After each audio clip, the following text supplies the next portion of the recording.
નમસ્કાર મિત્રો, તમારું સ્વાગત છે।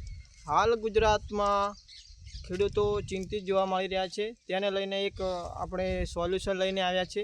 કેમ કે હાલમાં ખેડૂતોની કોમેન્ટો આવી રહી છે કે હાલ વરસાદ આવશે કે નહીં। તો ખેડૂતો મિત્રોને ખાસ જણાવવાનું કે હાલ કોઈ વરસાદ આવવાની કોઈ સંભાવના નથી અને હાલ તડકો કાઢી દીધો છે અને મોટા ભાગે વાદળછાયું વાતાવરણ છે અને હવે તે ચોખ્ખું થઈ ગયા છે।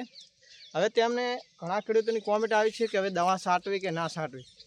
હવે મિત્રો, બિનદાસથી તમારા પાકમાં દવા છાંટી દો અને આગામી સમય તે અઠવાડિયા સુધી કોઈ વરસાદની મોટે ભાગે કોઈ શક્યતા નથી।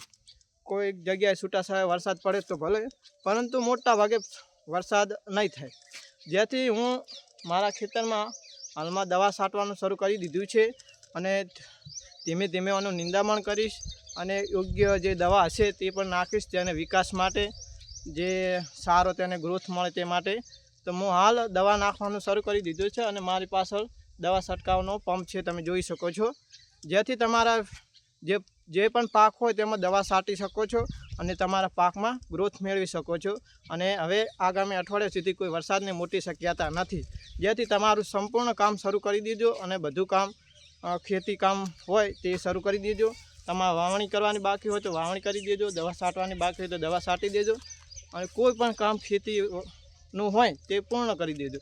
અને હાલમાં મારા ખેતરમાં મેં દવા છંટકાવનું શરૂ કરી દીધું છે, તમે જોઈ શકો છો। જય હિન્દ, જય ભારત, જય જવાન, જય કિસાન।